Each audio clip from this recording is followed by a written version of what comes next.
CompTIA A plus Core 1 Complete Training Course. Exam Objective 3.6. Given a scenario, install the appropriate power supply. In the context of information technology, a power supply unit, or PSU, is a vital component in desktop PCs. Its job is to convert the AC, or alternating current, from a wall outlet into DC, or direct current that the computer's components can use. When you plug your PC into a wall outlet, the electricity it receives is in the form of alternating current, which fluctuates rapidly in direction and amplitude.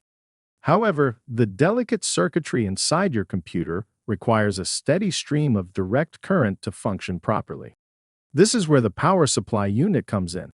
Its primary function is to convert the incoming AC power from the wall outlet into the stable DC power needed by the computer's various components.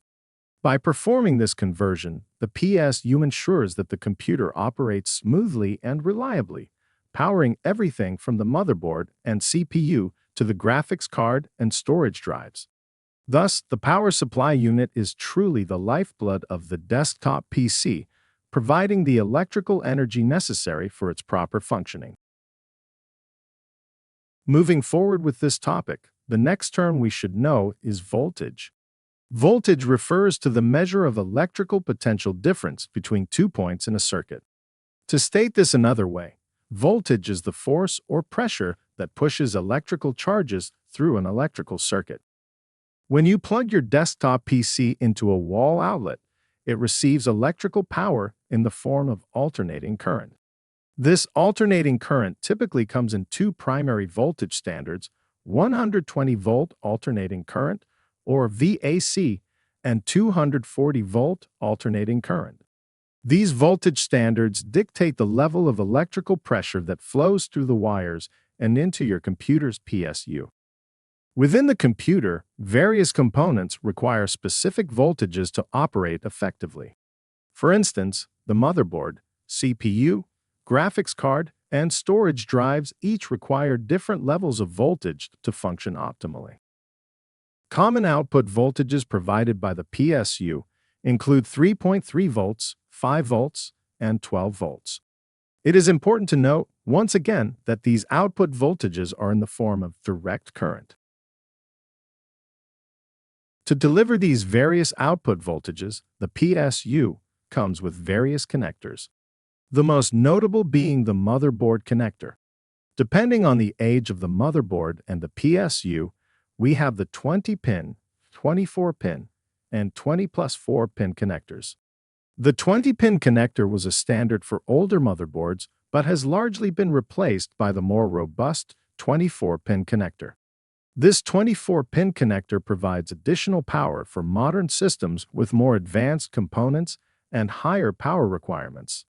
As for the 20+4-pin connector, this offers flexibility by combining the 20-pin and 24-pin configurations into a single connector.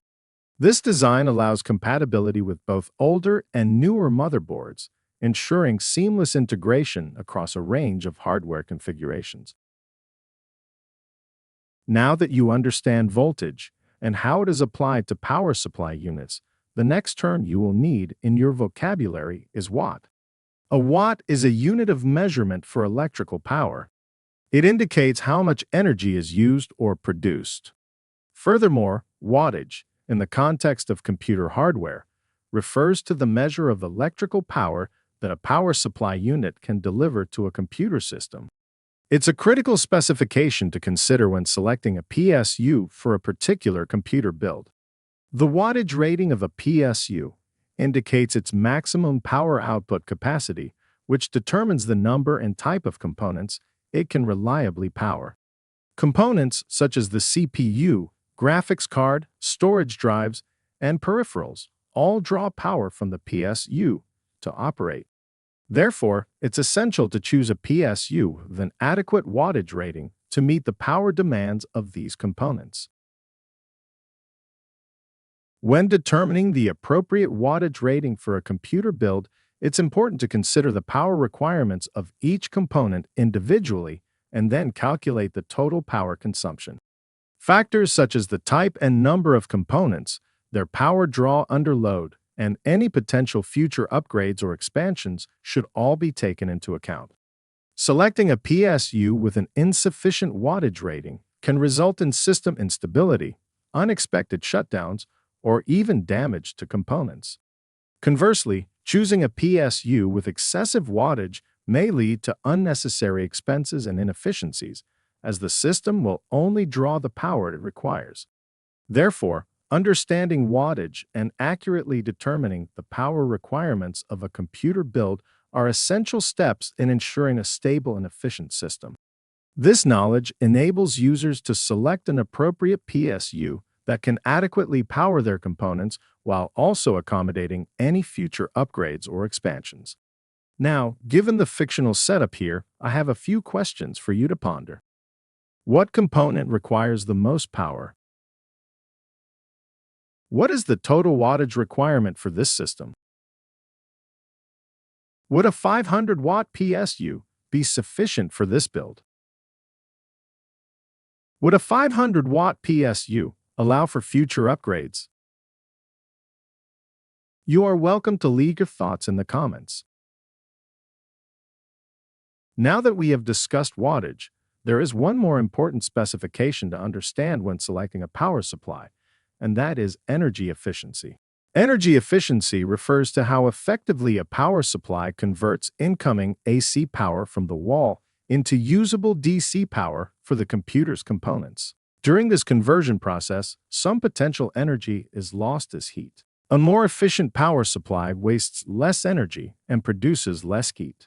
Efficiency is commonly measured using the 80+ certification program. An 80+ rated power supply guarantees at least 80% efficiency at certain load levels. There are higher tiers such as bronze, silver, gold, platinum, and titanium, which indicate increasing levels of efficiency. It is important to understand that efficiency does not increase the wattage capacity of a power supply. Wattage determines how much power can be delivered. Efficiency determines how effectively power is converted. Moving on with our discussion of power supplies, we now need to cover modular power supplies. Unlike traditional power supplies where all cables are permanently attached, modular power supplies feature detachable cables. This unique design allows users to connect only the cables they need for their specific configuration, leaving unused cables disconnected. As a result, modular power supplies significantly reduce cable clutter inside the computer case, creating a cleaner and more organized internal layout. This streamlined setup not only enhances the aesthetics of the build, but also improves airflow within the case, promoting better cooling performance. With modular power supplies, PC builders can easily customize their cable management to suit their preferences and optimize the airflow dynamics inside their system. Redundant power supplies is another power consideration when uninterrupted operation is paramount. Unlike traditional power supplies, which rely solely on a single unit, redundant power supplies offer a fail-safe mechanism by providing backup power in the event of a primary PSU failure. This redundancy ensures that even if one power supply unit malfunctions, the system can seamlessly switch to the backup power supply unit without interruption. As a result, critical operations can continue without disruption, minimizing downtime and potential data loss. Redundant power supplies are meticulously engineered to meet stringent reliability standards, offering peace of mind to organizations that rely on continuous operation for their business activities. Lastly, in situations where there are sudden and unexpected power interruptions, an uninterruptible power supply, or UPS, becomes an invaluable asset to ensure maximum uptime. A UPS is a device designed to provide immediate and uninterrupted emergency power to connected equipment when the main power source is lost. This seamless transition of power is especially important in IT environments where servers are constantly processing and transmitting data. Even a momentary power disruption can lead to unsaved data being lost or systems shutting down improperly, which can cause potential damage. When there's a sudden loss of power, a UP test instantly kicks in, ensuring that there's no break in the electricity supply. This immediate response allows IT professionals the time to either switch to a longer-term power solution, like a generator, or to safely shut down systems and save critical data. When connecting a UPS, it is important to understand that not every device in your workspace should be plugged into it. A UPS typically has two types of outlets. Some outlets provide battery backup and surge protection, while others may provide surge protection only. Devices that are critical to system operation should be connected to the battery backup outlets. For example, in a small office or home environment, you would typically connect the computer or server itself, the monitor, and essential networking equipment, such as a router and cable modem. In a business or enterprise environment, critical servers, network switches, and storage devices may also be connected to a UPS to maintain uptime.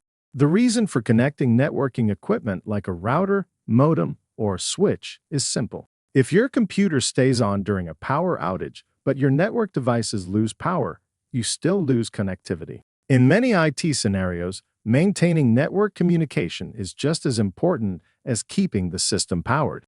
On the other hand, non-essential or high-power devices should not be connected to the battery-backed outlets. Devices such as printers, scanners, or large speakers draw significant power and can rapidly drain the UPS battery. Laser printers in particular consume a large amount of power when heating their internal components. If too many high-draw devices are connected, the UPS battery will deplete quickly, defeating its purpose. The goal of a UP test is not to run your entire office for hours. Its purpose is to provide short-term power so you can save data, maintain temporary uptime, or perform a safe shutdown. For the exam, remember this key concept. Connect critical systems to the UPS battery outlets and avoid connecting non-essential or high-wattage devices that could drain the battery too quickly.